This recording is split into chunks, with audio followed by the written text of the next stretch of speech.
পবিত্র একটা হওয়াজের টাকা। আজ পর্যন্ত আমরা এরকম কোনো এমপি মন্ত্রীকে বা ধর্ম। সালামু আলাইকুম রহমতুল্লাহ। আসলে আপনারা দেশে কাকে সরকার হিসেবে দেখতে চান তা আমার আসলে বলার কোনো ভাষা নাই, বলতেও চাই না। তবে একটা কথাই বলতে চাই, এই দেখেন 8,28,90,183 টাকাও হিসাব আমাদের সামনে চলে আসলো। আপনারা সরকার পদে কাকে দেখতে চান?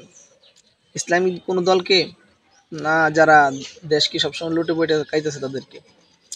এটা আপনাদের বিবেকের মধ্যে দিয়ে গেলাম, মাথার মধ্যে দিয়ে গেলাম।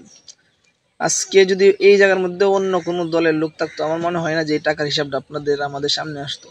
বরংস পবিত্র একটা হওয়াজের টাকা। আজ পর্যন্ত আমরা এরকম কোনো এমপি মন্ত্রীকে বা ধর্ম মন্ত্রণালয় থেকে আমরা এরকম বিবৃতি কোনোদিন দেখিনি যে ফেরত দেওয়া হবে প্রায় 4,000-এর উপরে, 5,000-এর কাছাকাছি মানুষকে হজের টাকা ফেরত দেওয়া হবে।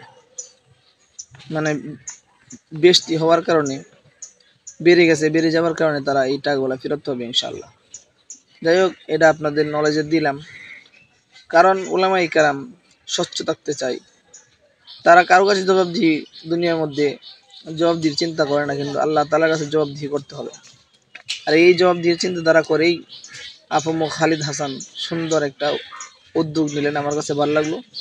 আপনাদের কাছে কিরকম লাগলো অবশ্যই কমেন্টে জানাবেন ইনশাআল্লাহ। আসসালামু আলাইকুম রহমতুল্লাহ।